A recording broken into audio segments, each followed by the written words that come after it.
Felipe, ¿por qué no nos contás un poco, tú que fuiste uno de los padres fundadores de las cumbres, cómo empezaron las cumbres? ¿Quién tuvo la idea? ¿Cuál fueron los inicios de toda esta aventura que ya tiene casi 25 años de vida? Pues la verdad es que el inicio fue bastante natural.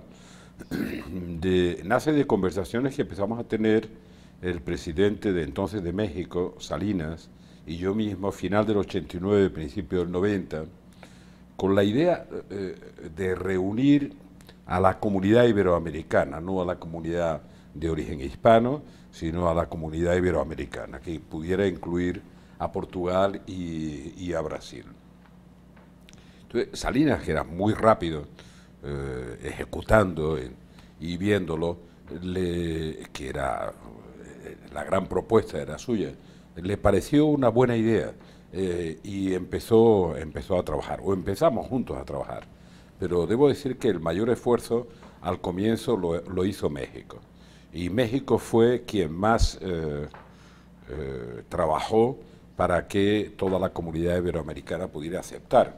Y el tiempo era relativamente limitado. Él mismo llevaba relativamente poco tiempo en el poder y la primera cumbre ya se celebró en 1991 en Guadalajara, en México. Y la verdad es que la primera convocatoria fue una convocatoria un poco asombrosa para todo el mundo, de un enorme éxito. Entonces la cumbre tenía un cierto propósito de consolidar la idea desde el principio de que había una comunidad en la que, a pesar de que había una cierta pluralidad de identidades, también había unas identidades comunes, una comunidad que podía ser una comunidad. Por tanto, ese fue el origen y fueron conversaciones, como siempre, relativamente sencillas, con no mucho componente diplomático y más componente de cordialidad, de amistad. Y arrancó entonces, en el 91, en el 92 se hizo acá, con la complejidad que entonces tenía la interpretación del quinto centenario. Así es. Yo lo que creo que además todo esto tuvo mucho que ver con el momento, ¿verdad? Ustedes siempre aprovecharon una coyuntura muy especial del mundo y muy especial también de América Latina, porque a nivel mundial la caída del muro, ¿verdad? Que fue un hecho como que se había terminado toda una etapa en la historia de la humanidad y empezaba otra de diálogo y de nuevas formas de ver el mundo. Pero también el hecho de que América Latina había terminado, porque la famosa década perdida que le llamamos en la CEPAL en su época, la década de los 80, fue una década muy complicada, a la búsqueda de soluciones para salir del tema de la deuda. Ya el año 90, 91 encuentra una propuesta, una vieja propuesta que estaba soñada por América Latina, pero nunca se había materializado, que era la reducción de la deuda, el no pago parcial de la deuda, con aquel famoso secretario de Estado americano que es el amigo Brady, una gran figura. Es decir, que salíamos de la década perdida, España empezaba a tener presencia en la economía latinoamericana, las empresas de ustedes empezaban a invertir en América, entonces había la sensación de que todo eso unido a un quinto centenario era una nueva oportunidad. Sí, es verdad que por mi parte también, eso lo sabes tú mejor que nadie, ¿no? Por mi parte, la dimensión América Latina era una prioridad. Probablemente ser el dirigente político español que más vínculo y durante más tiempo y más intensamente ha tenido con América Latina. Entonces, yo tenía un especial interés por fortalecer y desarrollar ese vínculo. Y una relación, debo decir, muy fluida, pues con todos los dirigentes, con todos los responsables políticos de América Latina. Y yo creía que de ahí debería salir algo.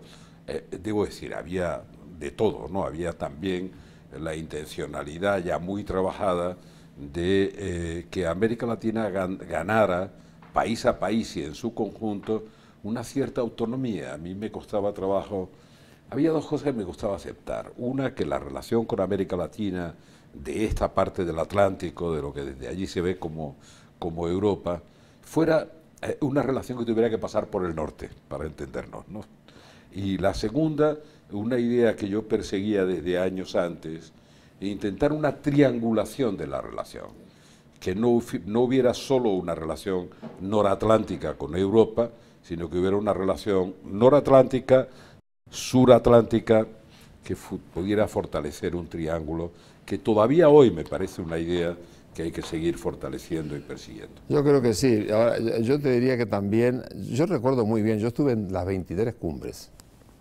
Hay que agradecerle a la biología que me permitió estar con distintos sombreros, pero estuve con el sombrero del banco y por supuesto ahora con el sombrero de la Secretaría. Pero es interesante, porque yo recuerdo bien aquella época, aquella década de los 80, terrible década. Ustedes, y tú particularmente, y los partidos en general, se volcaron a ayudar a América Latina a salir de las dictaduras. Yo te digo, el caso, el año 90 sale Chile, es decir, termina el largo Rosario, ¿verdad? Pero esa tradición de presencia española en la América Latina, ayudando a surgir la democracia, fue muy importante. Acuérdate de lo que fue la visita del rey de España a mi país, al Uruguay. Fue un precipitante de la dictadura, porque el hecho de haber invitado a toda la oposición en medio del gobierno militar a la Embajada de España, pues eso provocó una cosa que desató un poco el movimiento democrático y la elección de la convocatoria de un plebiscito, en fin, todo aquello. Eso también estaba presente, es decir, el clima cumbre tenía detrás a una presencia política de España muy fuerte, de los partidos políticos encabezados por ti.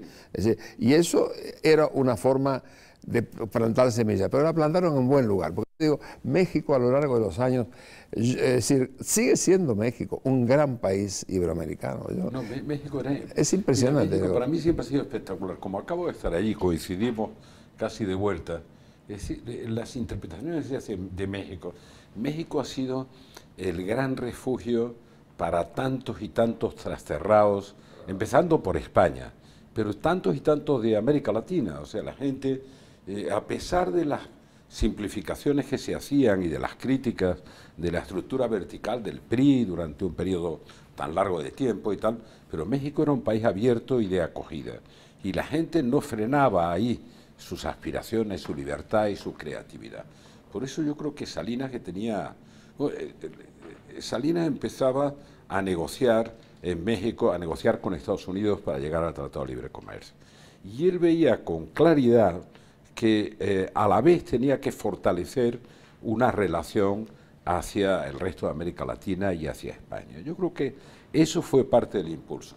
Pero debo decir que desde el principio había un propósito de que entrando en el mismo cauce de relación hubiera un proceso de democratización, de aceptación del pluralismo, de entrada en un periodo de normalidad después de dictaduras que habían sido terribles, ¿no? Yo pienso que sí. Yo te agregaría una cosa interesante. El equipo que ustedes formaron, con el Rey, con Tío y con Salinas, fue realmente muy exitoso. Quizá el éxito más grande que tuvieron fue haber logrado que Brasil se incorporara desde el inicio y asumiera una actitud muy proactiva.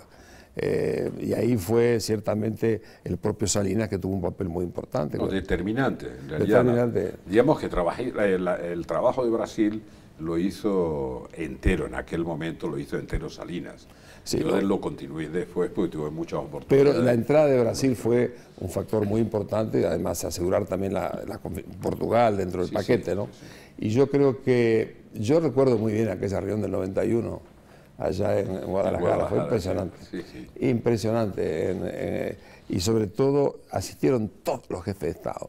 Yo no sé, y uno que tuvo una labor muy activa, que fue Fidel Castro. Otra cosa interesante de aquellos tiempos que uno recuerda, es que hubo una coincidencia muy interesante, porque España utiliza con inteligencia el movimiento político que se crea en el espacio iberoamericano, la empresa española la utiliza. En momentos en que las empresas salen a conquistar el mundo, las empresas europeas, y van a Asia unas, y a España, la empresa española con inteligencia se instala en América. Y eso tuvo que ver también con el clima que se generó en los años 90, y las grandes empresas españolas siguen siendo hoy en día poseedoras de una cuota muy importante del mercado americano, cosa que se ha incrementado en los últimos años más. Una de las cosas importantes que hay hoy en América Latina son las empresas multilatinas, ¿no? Que son más de 500 empresas que están operando dentro del ámbito latinoamericano, pero que invierten en Estados Unidos, invierten en China y invierten en Europa. Claro. Y aquí están ya empezando a llegar empresas que se asocian o que compran.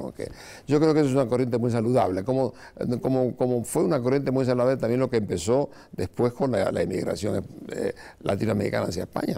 Sí. En la década de los 90 empieza a venir la masa, y llegaron a ver aquí, yo no sé, 2, 3 millones o más, o 4 millones de latinoamericanos, ¿no? No, sí, empezaron a ver, ya solo de ecuatorianos, con aquella crisis que produjo la dolarización a Ecuador y eso, solo de ecuatorianos iba a haber como 800.000. Yo lo recuerdo, porque tengo una anécdota con los inmigrantes ecuatorianos, cuando había alguna gente con esa cosa que produce siempre temor a los flujos migratorios y tal, me decía un inmigrante ecuatoriano, hombre, no se preocupen mucho y menos se molesten. Venimos a devolver una visita que ustedes empezaron hace 500 años, ¿no? Que era una cosa encantadora, ¿no? Sí, sí. Bueno, pues es verdad, hubo muchos, y hay muchos, porque se habla mucho de los que han vuelto por la crisis, pero son muchísimos más los que no han vuelto, los que se han quedado. Hombre, nosotros hemos recogido, y además la verdad es que lo debíamos, nosotros hemos recogido, hoy lo decía en tus bellísimas palabras, ¿no? Hemos recogido también a muchos trasterrados de los conflictos políticos. Hay gente que ha salido por razones políticas de algunos países de América Latina, pongo por caso el Cono Sur de Argentina, que salieron con la dictadura a finales de los 70, principios de los 80, y llevan 30 años en España, o sea, se adaptan. Igual que vinieron un montón de chilenos, realmente hubo un flujo importante de migración política al principio, y después cuando España empieza a despegar económicamente, ¿no? También de inmigración por razones económicas. Sí, que ese es un poco lo que yo resalto siempre cuando hablando un poco del papel de las cumbres, ¿no? El espacio iberoamericano es un espacio, por ejemplo, de personas.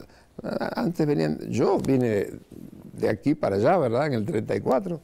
En aquella época íbamos todos para buscar en las Américas, a buscar estabilidad y sobre todo oportunidades. Ahora vuelve otra vez, ahora vuelven jóvenes españoles, empresarios españoles, pequeños y medianos, vuelven otra vez con la crisis aquí a buscar oportunidades. Sí, es otra mano de obra, ahora es una mano de obra muy calificada, que va a alimentar un poco lo que necesita América Latina, que es mano de obra calificada y que está en escasez grande en todas partes.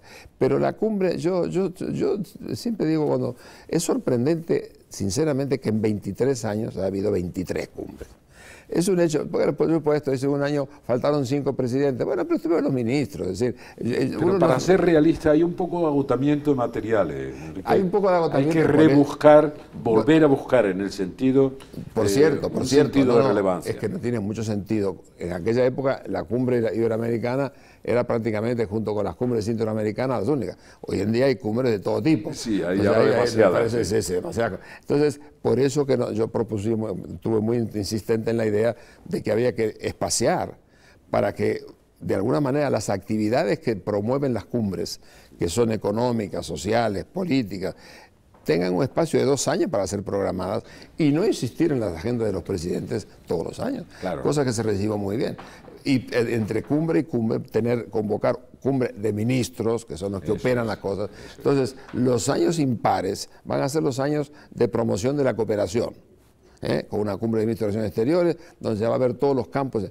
Y los años pares son las reuniones que se eleva al nivel de los presidentes, y ahí entrarán los grandes temas políticos o de otro tipo que quieran discutir. Yo creo que esto se corresponde más con los tiempos modernos. Hoy en día hay, por ejemplo, a ustedes en la península ibérica, no solamente hay cumbres en América, tienen cumbres todos los días en Europa. Entonces es una agencia de viaje, los presidentes. Pero yo reconozco que yo creo que se han hecho cosas importantes cuando miro para atrás, y es importante además que de alguna forma en el 2005 el gobierno de Rodríguez Zapatero haya querido impulsar la creación de una secretaría. Sí, sin duda. Tiene su sentido, una secretaría pequeña, somos 20, 30 personas tampoco, pero apoyado en toda una estructura de instituciones que nos ayudan, son muchas de ellas, y ayudando un poco a cumplir con los objetivos. Yo creo que nosotros deberíamos insistir en una de las variables estratégicas que deberíamos impulsar y compartir más, que es educación,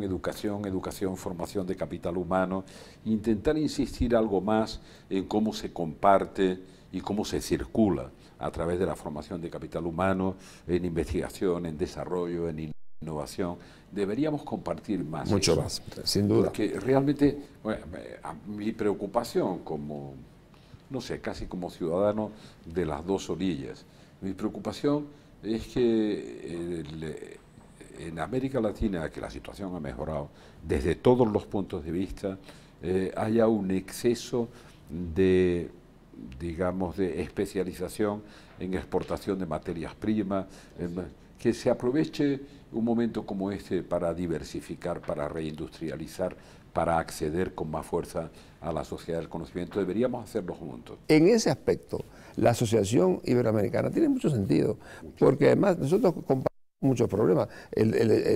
Mayor tecnología nos importa a nosotros y a ustedes. Claro. Ustedes también tienen el mismo problema. El mismo, exactamente. Yo siempre tengo el agobio de que tenemos el mismo déficit. Realmente nosotros no hemos sido, y cuando hablo de nosotros hablo del conjunto, no hemos sido capaces de crear esa cultura que asume el riesgo de la innovación mira que hay muchísimo talento y mucho deseo en las generaciones jóvenes, pero yo creo que todos estamos un poco contaminados por eso de que inventen otros, cuando en realidad nosotros tenemos mucho potencial para hacer esa innovación. Entonces, esa dependencia, es verdad que hoy el fenómeno de la globalización y de la globalización, acompañado de esa impresionante revolución tecnológica, te permite un acceso al mercado de unas tecnologías que cambian muy rápidamente. Pero yo creo que nosotros deberíamos ocuparnos de producir por nuestras propias iniciativas. En realidad tú estás llevando ese tema al origen, al meollo mismo del desarrollo, que es el conocimiento. El mundo se acerca cada vez más a un modelo económico basado en el conocimiento y la innovación. Todo eso empieza en la escuela, ¿verdad? Sí. Empieza en la escuela, en la formación básica. Y luego implica también en la cultura del emprendimiento, que esto es una cultura especial. Nuestros países en general, a lo largo de la historia, han privilegiado la seguridad al riesgo. Sí. Prefieren la seguridad antes que asumir riesgo. Los países nórdicos desarrollados están en el otro extremo, asumen el riesgo antes que la seguridad. Eso es una cultura que cambia con el proceso educativo y con el proceso de la internacionalización. Eso estamos viendo, por ejemplo, que América Latina, que pasó siglos viviendo solamente materias primas, hoy ha hecho revoluciones muy importantes en el campo que le corresponde propio, que es las materias primas. Pero la revolución tecnológica argentina es una espectacularidad. La revolución tecnológica brasilera en el agro, lo mismo. La explotación de hidrocarburos en el mar por Petrobras es una maravilla. Los problemas que hizo Cuba con la biotecnología. Es decir, hay bolsones de innovación que muestran que la capacidad para innovar existe. Ahora, yo creo que para trasladar esa innovación a un plano industrial o servicios, ahí la asociación con España y Portugal hace sentido. No solamente con usted, pero también con otras partes del mundo. Natural. Pero yo creo que una cosa interesante, yo he insistido mucho en esto, es lo siguiente. Nuestra relación con China, por ejemplo, ha sido en los últimos años espectacular, sobre todo en Sudamérica. Pero todavía es una relación basada en la venta de materias primas y compra de productos terminados. Nosotros hemos descubierto en las relaciones con Europa y con Estados Unidos que además de comprar alguna materia prima importante, permite la asociación de empresas. Sí. Una de las cosas, por ejemplo, cuando la empresa española se instala en América, fertiliza un montón de pequeñas empresas que mejoran su productividad, son las cadenas de valor, y permiten entrar en el área de producción de servicios, porque nosotros no podemos vivir solamente de materias primas, precisamos de empleo de calidad. Eso, en la experiencia de estos últimos 8 años en la Secretaría, pues todo el tema de relación entre universidades, todo el ejemplo que se ha hecho con Universia, por ejemplo, de 1.300 universidades, hoy hay, no sé, más de 20 millones de muchachos en las universidades. Eso es un campo muy importante que permite movilizar estas nuevas maneras de relacionarse. Yo te digo, si yo tuviera que jugar un poco para atrás, yo extraño un poco el dinamismo político que existió por parte de ustedes en los años 80, de los partidos políticos, de los líderes. Había mucha más presencia. Es cierto que ayudaron a lo que podían hacer quizá con mayor fuerza, que era salir de los procesos dictatoriales. Pero yo creo que deberíamos hacer en España más conciencia, no solamente a nivel, por supuesto, de los gobiernos, de ambas partes, sino mucha conciencia sobre lo que se puede hacer juntos. Y para eso yo te diría que mi convicción es que hay que partir un poco de entender que en el mundo en que estamos hoy, potenciar esto que nos ha unido, que es la historia, el colonialismo, la independencia, pero es también el mestizaje, las lenguas, la cultura, la forma de ver el mundo. Todo eso forma parte de un comportamiento. Eso no existe, por ejemplo, en otro tipo de experiencias. No existe ninguna otra experiencia. Tienes razón, pero vamos a ver, tú lo dices además con tu estilo, lo dices más suave. Yo no solo lo echo de menos, a mí me produce una cierta frustración. Entre otras cosas, yo tengo una convicción que a veces la he expresado en los siguientes términos. Para que un ciudadano español sea capaz de comprender la realidad de España, la tiene que ver desde América Latina. Muy bien. Si no, cuesta mucho trabajo comprenderla. Por tanto, a veces exageraba diciendo, porque es mi convicción, hombre, cuando quiera uno darle el título de graduado, título profesional que sea, a cualquier joven español, debería exigirse que durante 6 meses vea a España desde una experiencia latinoamericana.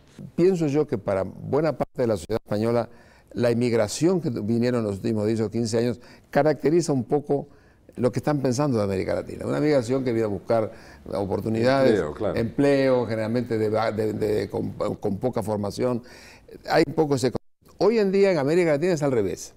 Hoy en día lo que está llegando son los muchachos jóvenes formados, que están generando la idea, bueno, aquí hay un capital importante que se incorpora.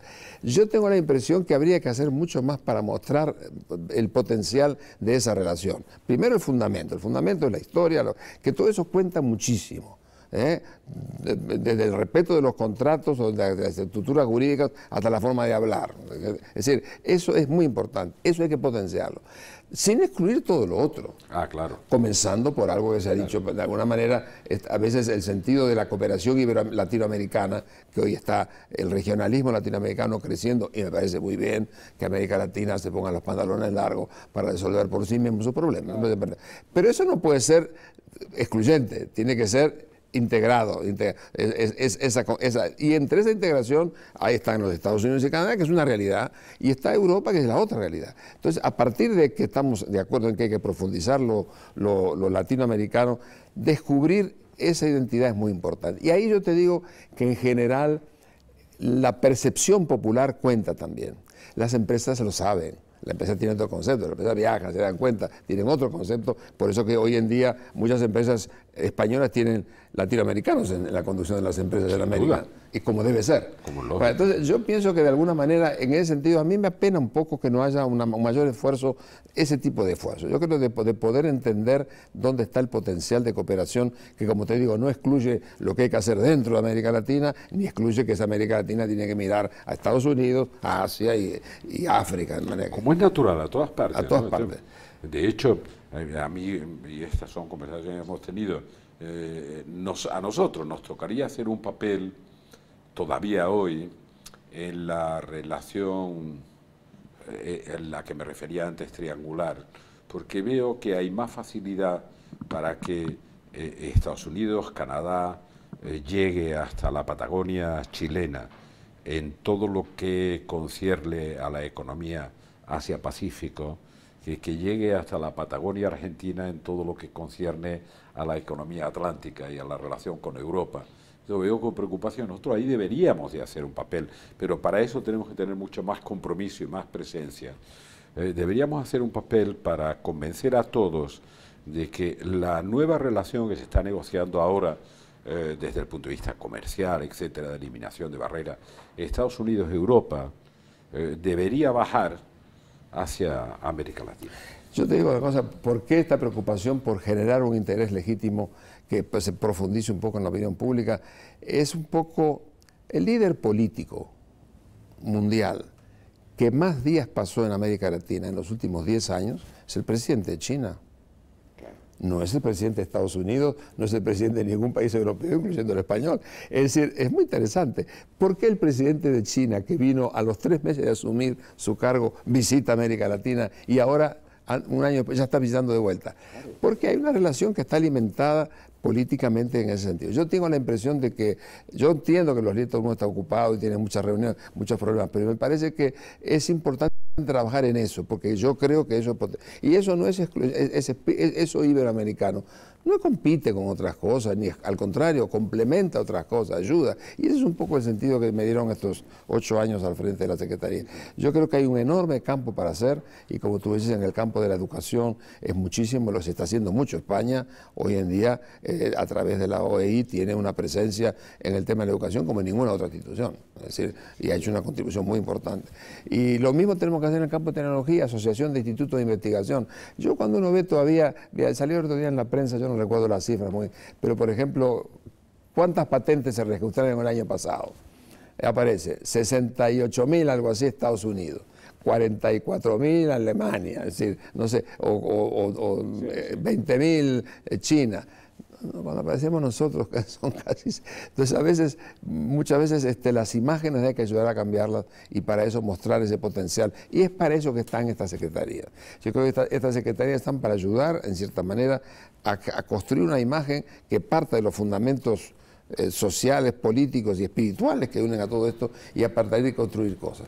Yo creo en esto, yo creo que las cumbres van a seguir, creo que esta nueva etapa de modernización tiene además una gran líder ahora. Yo estoy muy contento de que doña Rebeca Grispan esté al frente de esto. Llega una mujer que es muy importante, con una experiencia estupenda en Naciones Unidas, en su país. Yo creo que es una buena oportunidad, pero creo que tenemos que seguir trabajando. Yo creo que además, tú y yo vamos a seguir trabajando. Ah, sin duda. Con esa cosa fantástica que es trabajar sin tener un manto institucional que te proteja y te limite. Para decir ciertas cosas. Te protege y te limite, ¿no? Pues fíjate que es el primer día que yo estoy sin ese parámetro. Pero todavía estás contenido. Sí, claro, dame tiempo, esa cosa no se hace un día para otro. Sí, ¿no? Sí. Ya, recuerdas que una vez estábamos, con eso terminamos, porque estábamos una vez allá en Punta del Este, en un debate en el que se me ocurrió decir que la libertad para decir lo que se piensa es inversamente proporcional a la responsabilidad institucional que se tiene. Y tu expresidente, el expresidente de Uruguay, Valle, dijo, no es mi caso. ¡Qué fantástico! Yo que lo conozco, es muy buen amigo, creo que yo sé por qué lo dijo, pero en todo caso es una verdad muy grande. Pues sí, muy bien. Pero nosotros vamos a seguir trabajando. Sí, señor. Y tú vas a estar siempre presente en América Latina, porque América Latina y España te necesitan.